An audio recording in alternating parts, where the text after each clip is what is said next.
Bonjour à tous et à toutes. Donc, ma présentation de ce matin, en fait, je vais essayer de faire ça dans les temps qui m'est alloué. Comporte peut-être quatre chapitres, quatre petits chapitres. Je vais d'abord vous parler un petit peu de la situation des polluants dans le Grand Nord. Ensuite, quelques statistiques sur la santé mentale au Nunavik. Une étude à laquelle j'ai participé avec des collègues de l'Université Laval là, sur le développement des enfants et des adolescents au Nunavik, avec, pour finir, quelques données de recherche.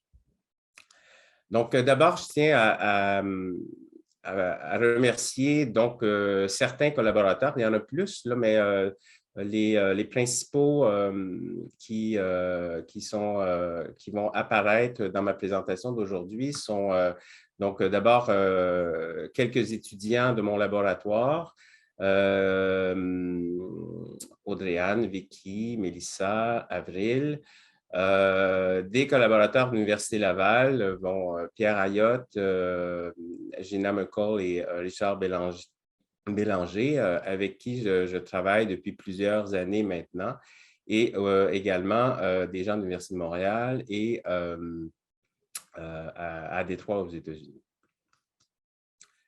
Donc, d'abord, les expositions aux métaux lourds dans le Grand Nord, un mot.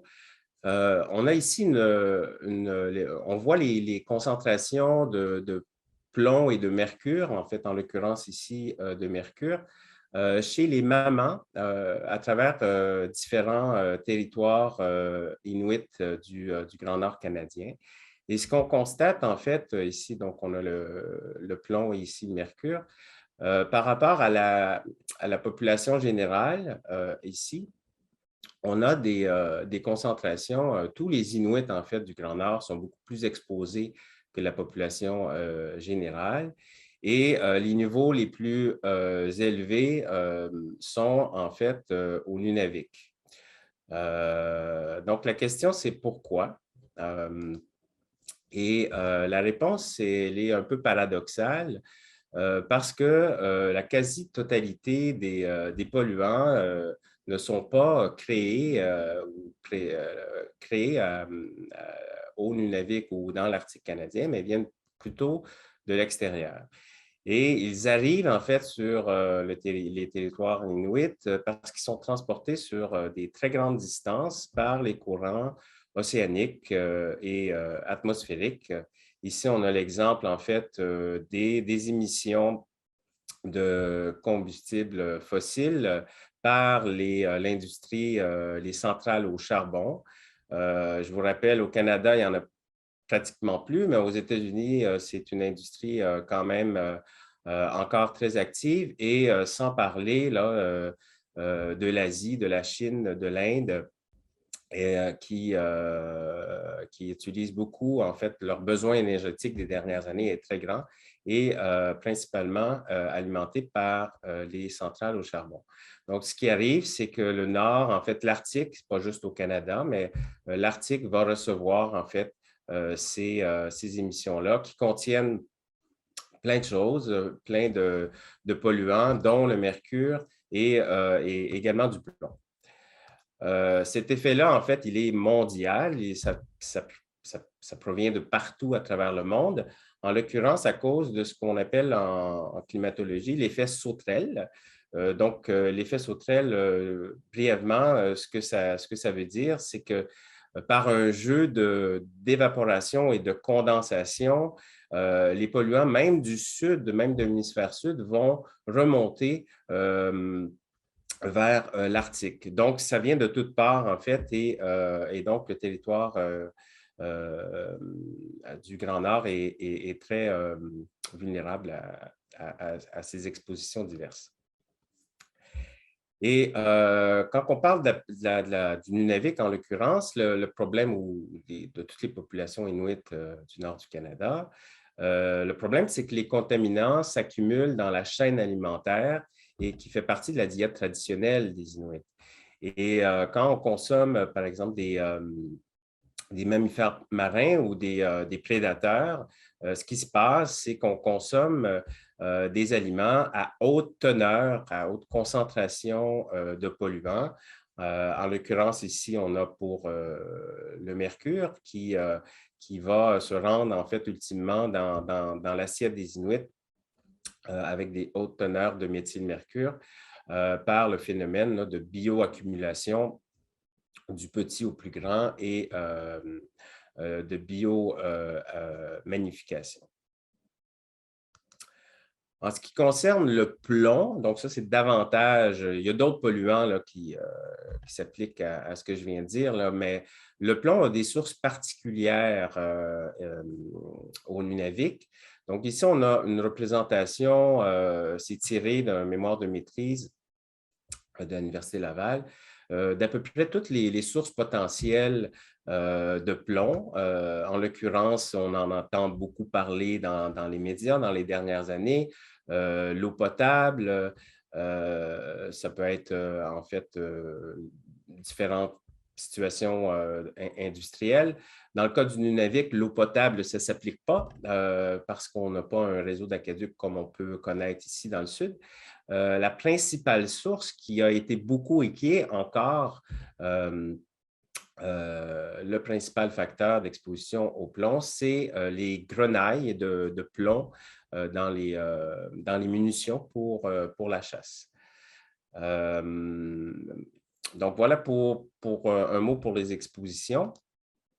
Maintenant, on passe à la santé mentale dans le Grand Nord canadien. Et quand on pense à la santé mentale, en fait, on pense surtout à la dépression et à l'anxiété, mais la santé mentale, c'est un très, très grand chapeau qui inclut plein de choses. En fait, l'OMS définit la santé mentale comme un état de bien-être qui permet de s'actualiser soi-même et de surmonter les difficultés de la vie quotidienne et d'être en harmonie avec sa communauté. Donc, c'est vraiment très, très général du fonctionnement d'une personne dans sa société. Mais avec une définition très large comme ça, ce n'est pas surprenant qu'on ait une représentation aussi diverse ici. Donc, je dis que la dépression, l'anxiété, c'est les principaux problèmes de santé mentale auxquels on peut penser, mais il y a aussi le stress, les troubles de l'humeur, les abus de substances, d'alcool, de drogue, etc. Donc, avec un cocktail pareil, il n'est pas surprenant que si on a des difficultés ou si notre santé mentale est compromise, ça peut conduire à des suicides. Donc ici, on a une figure, c'est la figure la plus récente que j'ai trouvée, qui compare les taux de suicide pour l'ensemble du Québec. Donc ici, on a une moyenne nationale qui est de l'ordre, donc on a la différence, évidemment, comme vous savez, le taux de suicide est beaucoup plus élevé chez les hommes que chez les femmes. Donc une moyenne d'à peu près 12 pour 100 000 habitants, mais si on regarde tout en bas de la figure, pour le Nunavik, on a une moyenne d'à peu près 120. Donc, les taux de suicide est de l'ordre d'à peu près, on a entendu beaucoup parler, ça aussi, dans les dernières années, un peu plus avant la pandémie, des vagues de suicide au Nunavik. C'est de l'ordre d'à peu près 10 fois plus élevé qu'ici au sud. Donc, c'est un gros problème. Ça aussi, c'est des statistiques récentes que j'ai trouvées avec la récente enquête de santé là, au Nunavik. Vous avez à la gauche la proportion des symptômes dépressifs mesurés avec un questionnaire qu'on appelle le CESD-10 avec un seuil de signification clinique. Donc, à partir duquel, c'est un test de dépistage, on a un score ici à partir duquel on s'inquiète de problèmes dépressifs, en l'occurrence, et d'un examen plus approfondi. Vous avez les moyennes d'âge, donc c'est des données qui proviennent du Nunavik. Donc, pour les jeunes de 16 à 30 ans jusqu'à 55 ans et plus. Et on a quelque chose, une proportion autour de 50, 45, 50% là, chez les jeunes, où, encore une fois, il y a lieu de s'inquiéter pour des problèmes, des troubles de l'humeur. Donc, la ligne en bleu ici, c'est une étude récente là, de la moyenne nationale canadienne de la population générale là, chez les personnes de 40 ans et plus, c'est autour de 10 à 15 %. Donc, c'est beaucoup plus élevé. Encore toujours dans ce sondage de santé-là, on a pu documenter les états dépressifs avant des tentatives de suicide chez les jeunes du Nunavik. Encore une fois, particulièrement là, chez les 18-30 ans.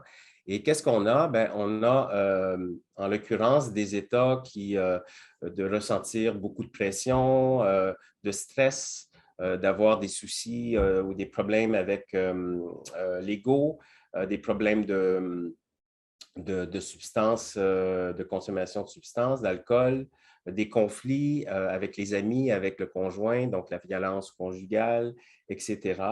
Et enfin, de se sentir fatigué, dépressif. Quand on regarde, en fait, tous ces états-là, sans grande surprise, on peut les associer de près ou de loin à de l'anxiété. Donc, l'anxiété, en fait, et là, on a des proportions là, de ces états-là, c'est dans ce cas ici, là, de 80 ou 60, de 60 en moyenne à peu près 70 %. Donc, c'est vraiment important.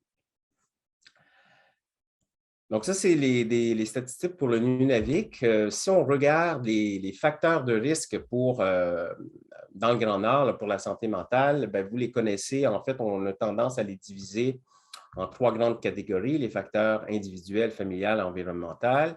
Au Nunavik, c'est plusieurs chercheurs de l'Université Laval avec l'INSPQ, Lily Lessard à Rimouski, ont documenté en fait ces facteurs de risque-là. On sait qu'il y a un problème de logement au Nunavik. On sait qu'il y a beaucoup des problèmes divers psychosociaux. Ça contribue certainement à la santé mentale. Il n'y a aucun doute. Il y a des facteurs individuels aussi les plus connus là, sont le sexe, le genre, là, où on sait que dans la population en général, plusieurs études montrent que les femmes sont plus vulnérables à des problèmes de santé mentale.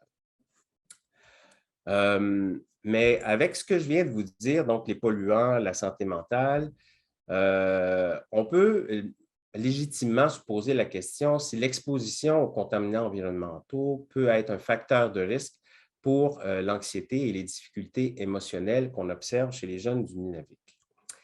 Et donc, j'ai eu la chance de participer de m'intégrer dans une grande étude longitudinale avec des gens de l'Université Laval. Donc, moi, je me suis intégré plus vers la fin à partir d'études de suivi de cette cohorte-là de 5 ans et jusqu'à 18 ans. Mais l'idée principale, c'était de documenter, en fait, chez les nouveau-nés Inuits, de mesurer une panoplie de polluants dans le centre cordon ombilical et de faire des suivis du développement général, que ce soit de santé métabolique ou de la santé cognitive. Donc, c'est une grande étude et la chercheure principale de cette étude-là est Gina Merkel, que je salue si elle est là par hasard. Donc, moi, je vais surtout vous parler là, de quelques données de recherche qu'on a collectées dans les dernières années. Donc, ce que j'ai oublié de vous dire, c'est qu'une grande force de cette étude longitudinale-là est de documenter l'exposition prénatale aux polluants, mais également postnatale. Et pourquoi c'est important de documenter l'exposition prénatale? C'est qu'on sait que le cerveau en développement est vraiment beaucoup plus sensible à des agressions toxiques, beaucoup plus vulnérable pour plein de raisons, là, à cause essentiellement de l'immaturité du fœtus ou du jeune enfant. Ça va affecter un paquet de processus cellulaires dans le cerveau. Et beaucoup d'études ont associé l'exposition prénatale à des des troubles neurodéveloppementaux. Et c'est une étude ou c'est une approche là, qui s'inscrit dans un courant qui est de plus en plus fort dans le domaine d'épidémiologie environnementale qu'on appelle l'origine développementale de la santé et des maladies. Donc, voici quelques données de recherche qu'on a acquises là, au fil des 10, 15, 20 dernières années. Donc, ici, c'est une étude chez les enfants de 5 ans. On avait, en fait, la question de recherche à l'époque, c'était de mesurer la motricité fine en lien avec les contaminants. Et il n'y avait pas, c'était des associations relativement subtiles qu'on avait trouvées, essentiellement une association avec le plomb qui était associé, le plomb est associé avec des légers tremblements. Mais ce qu'on a fait, en fait, c'est qu'on a enregistré toute l'évaluation, la procédure d'évaluation, puis on a quantifié ensuite certaines mesures qu'on peut rentrer dans la grande famille là, de la santé affective ou santé mentale, qu'on a ici l'impulsivité, l'irritabilité, inattention. On a codé avec Pierrick Puskolek là, ces comportements-là et ça, c'est publié. Tous les résultats essentiellement sont publiés. Et on a montré que le plomb, en fait, était beaucoup plus associé à ces variables affectives-là qu'à la fonction motrice. Donc, c'était une des premières indications, en fait, qu'il y avait peut-être quelque chose avec des fonctions affectives à l'époque. Dans une autre étude, là maintenant, c'est chez les enfants de l'étude de suivi à 11 ans, on a montré aussi des associations entre l'exposition prénatale essentiellement, un peu postnatale, mais au plomb et au mercure. Donc, en fait, ça, c'est des modèles de régression multiple en contrôlant pour un paquet de facteurs de confusion potentiels. Et vous avez ici pour la première ligne, là, pour le mercure, ça, c'est différents modèles d'ajustement. Ce n'est pas vraiment important, mais il n'y avait pas d'association avec les BPC, qui est un autre contaminant qu'on retrouve beaucoup au Nunavik, mais c'était essentiellement avec le mercure et le plomb nataux. Là, je vous parle de quotient intellectuel. Donc, pourquoi le quotient intellectuel? C'est quand même important parce qu'on sait que la cognition n'est pas complètement indépendante là, des émotions et ça donne quand même une indication que les métaux lourds affectent le fonctionnement du cerveau. On a montré aussi des altérations pour ça, c'est une tâche en fait pour mesurer spécifiquement différents types d'attention. C'est une tâche go-no-go, donc qui nous permet aussi de mesurer non seulement l'attention, mais on peut mesurer la vigilance, les temps de réaction et l'impulsivité également. Et dans cette étude-là, les principaux contaminants qui étaient associés avec le temps de réaction et l'impulsivité étaient le plomb, encore une fois.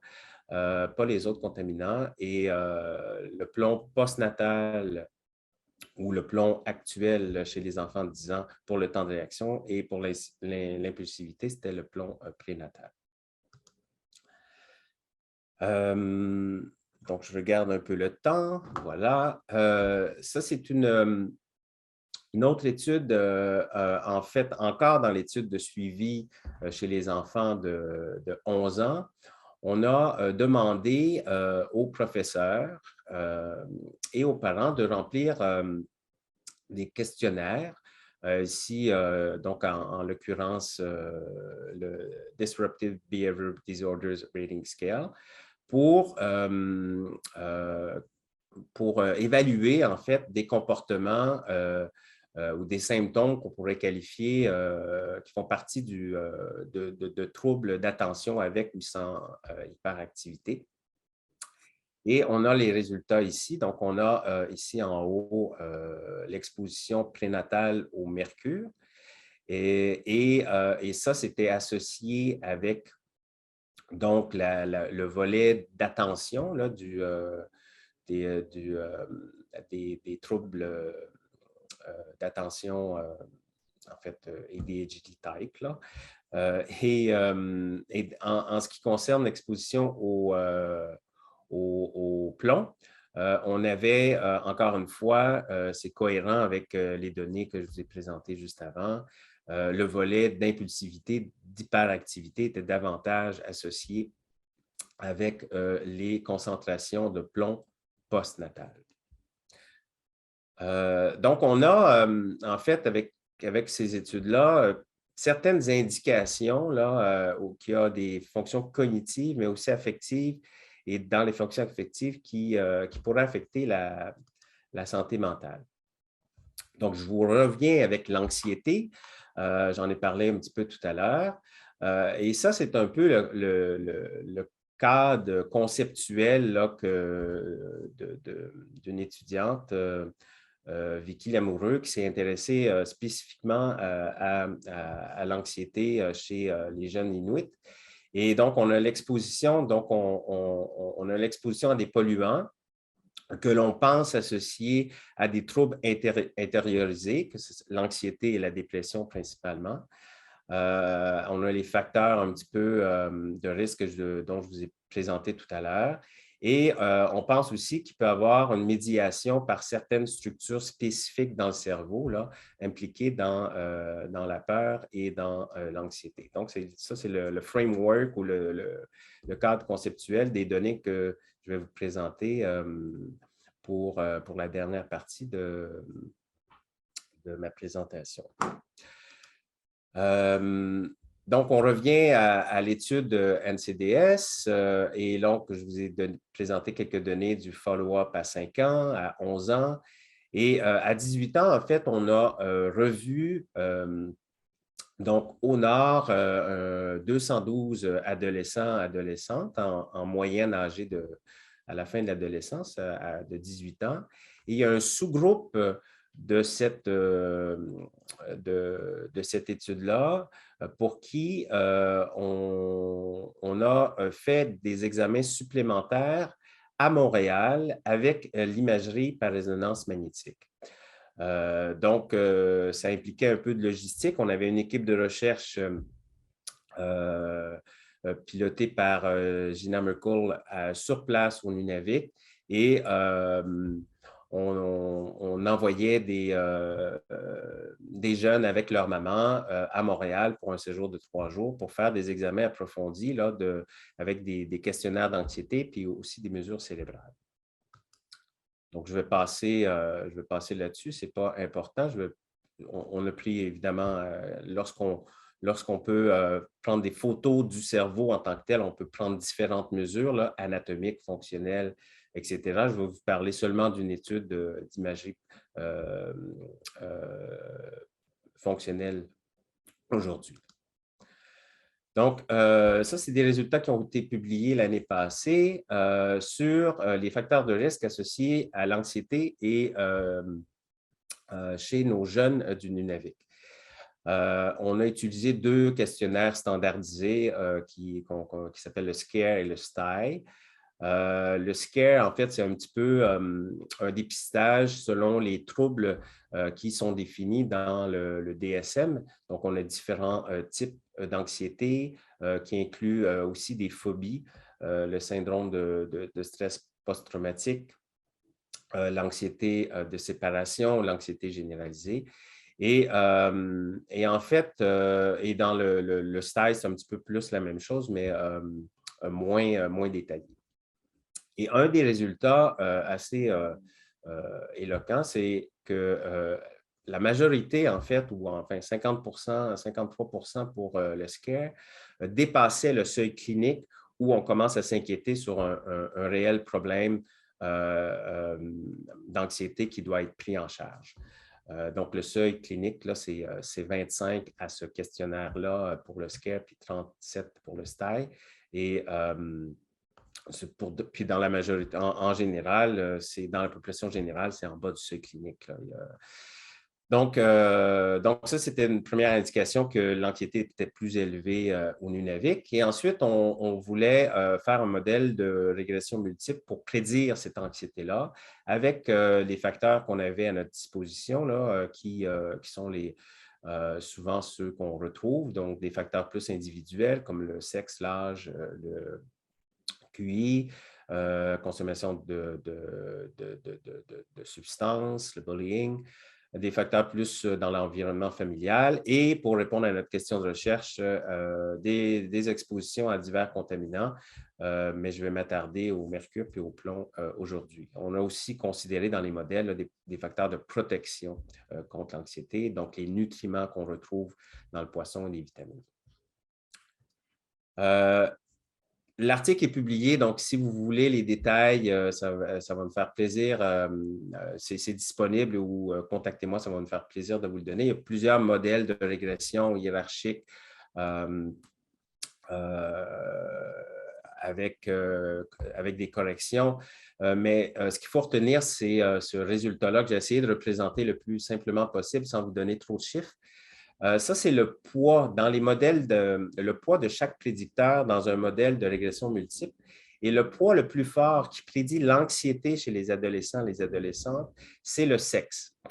Donc, le sexe ou le genre qu'on n'a pas bien mesuré, là, mais c'est qu'ils viennent souvent ensemble.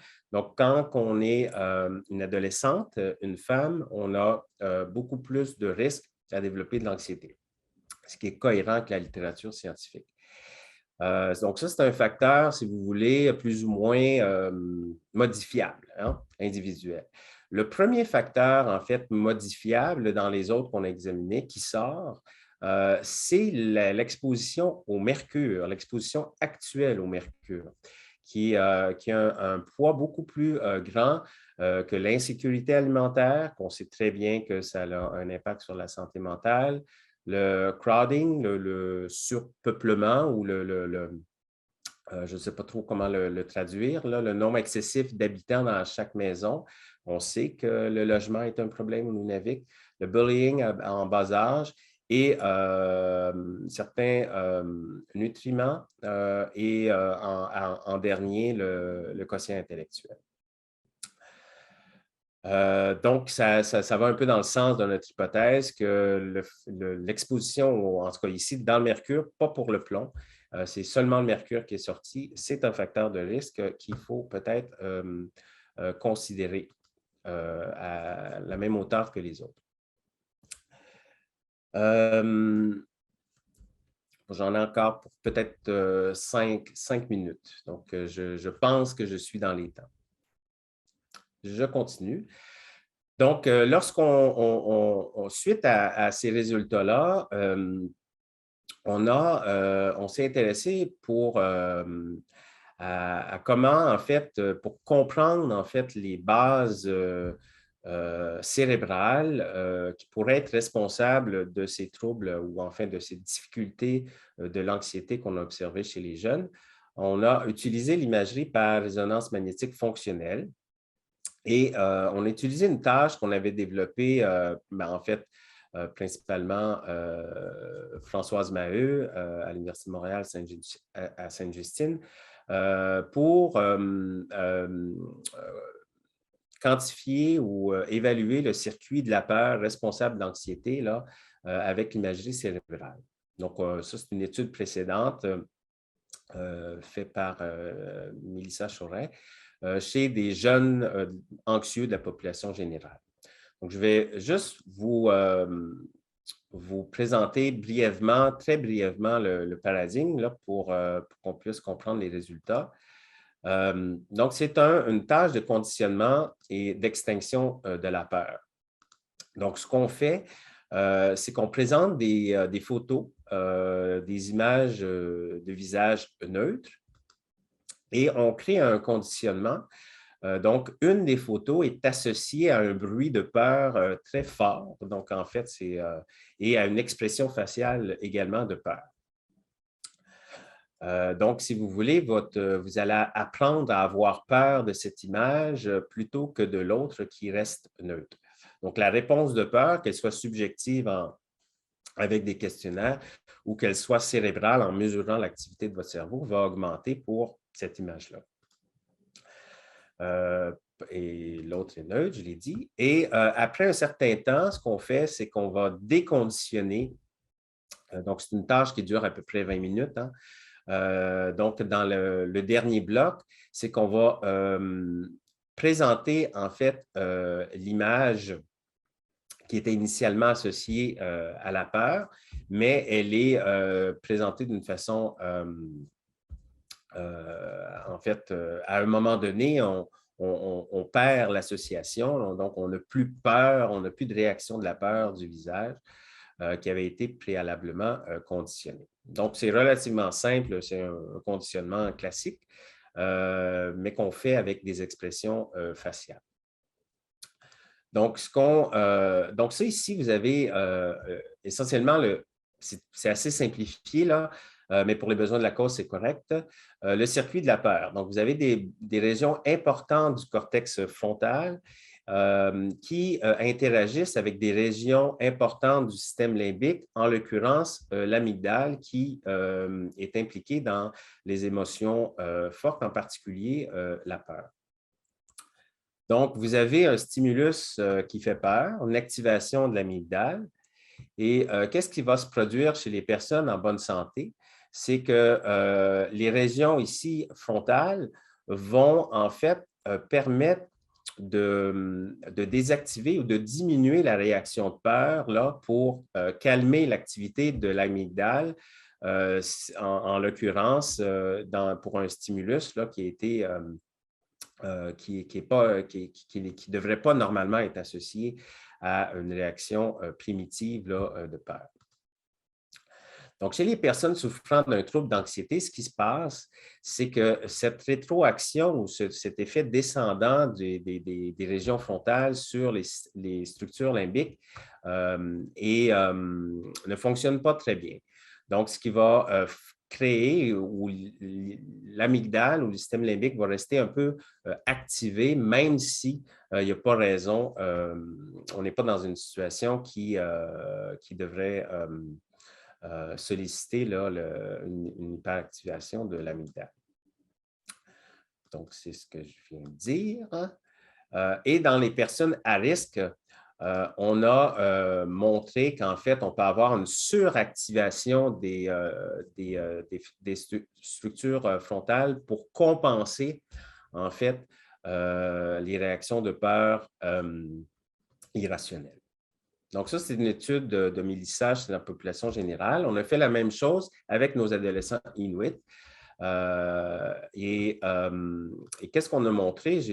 Bon, je vais passer vite, j'ai 2 diapos. Ça, c'est un tableau descriptif là, de notre échantillon.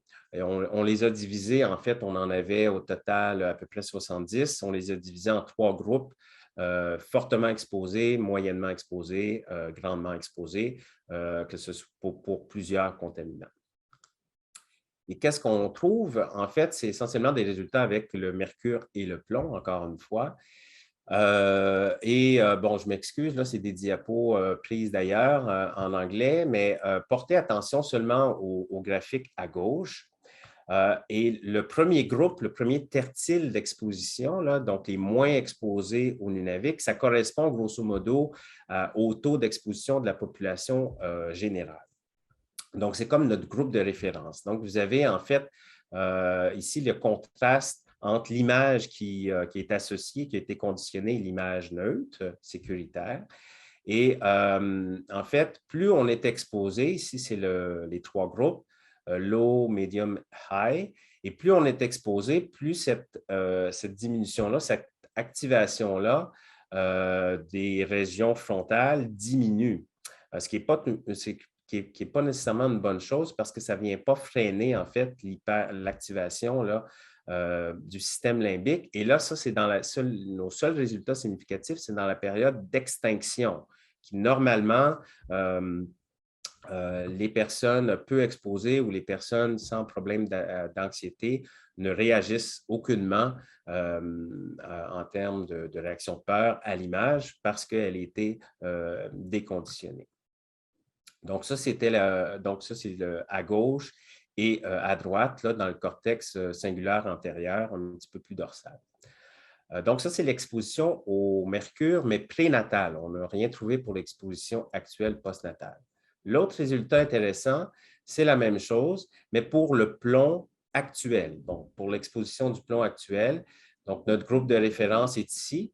Donc, on est toujours dans la phase d'extinction et on a trouvé une hyperactivation là, de la région dorsolatérale là, du cortex préfrontal.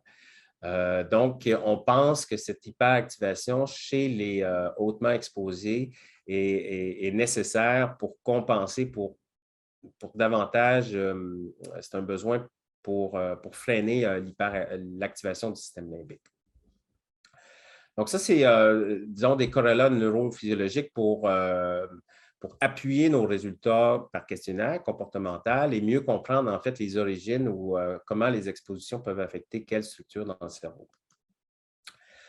En 2 minutes, je vais terminer avec une autre étudiante. C'est des résultats très, très, très préliminaires. Ça n'a pas été publié. Avril est au doctorat en neuropsychologie sous ma supervision. Et elle s'est intéressée à des comportements à risque. Parce qu'on sait qu'ils sont élevés au Nunavik, surtout chez les jeunes, encore une fois, la tranche d'âge de 15 à 30 ans. En termes de qu'est-ce qu'on entend par comportement à risque, on entend par abus de substances, la violence aussi, des jeux d'argent, etc. Donc, essentiellement, plusieurs de ces comportements-là, sont explicables par une plus grande propension à la recherche et la sensation forte là, pour la sensibilité à la récompense et une moindre sensibilité aux risques associés. Donc, on est plus enclin à des actions risquées, si vous voulez. Et ça aussi, ça peut avoir des impacts importants là, sur la santé mentale. On sait par ailleurs, par des études expérimentales, que les métaux lourds, en particulier le mercure, vient affecter le système dopaminergique qui est impliqué là, dans le système émotif, mais aussi dans le circuit de la récompense qui est responsable des comportements à risque. Donc, Avril, je vais passer les détails de cette méthodologique de la tâche, mais avec il existe diverses tâches qui nous permettent de mesurer, en fait, notre propension au risque, donc en évitant les pertes et en optimisant les gains. On peut tester ça avec des tâches. Ici, il y a certains stimuli visuels qui sont associés à des gains d'argent et d'autres à des pertes. Et il faut répondre correctement à l'un et à l'autre pour optimiser le gain total. Donc, je passe les détails de ça et je vais juste vous dire que donc on a plein de variables qu'on peut mesurer dans une tâche pareille. Ce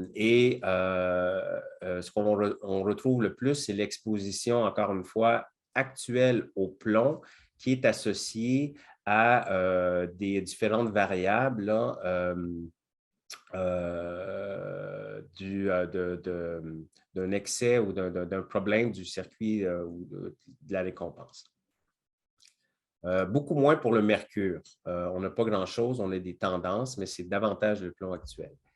Et dans le cerveau, on sait quelle structure est responsable de ça, en particulier là, le noyau accumbens. Et avec notre examen d'imagerie cérébrale, on peut mesurer ces structures-là. Et dans le noyau accumbens, je passe les détails pour les autres structures. Je pourrais répondre à la période de questions si ça vous intéresse. Mais c'est essentiellement le plomb postnatal qui est associé à une diminution des noyaux accumbens, donc qui peut avoir un impact là, sur la régulation du circuit de la récompense et ensuite sur la santé mentale. Donc, je vais m'arrêter là parce que je pense que j'ai dépassé mon temps et je vous remercie pour votre attention.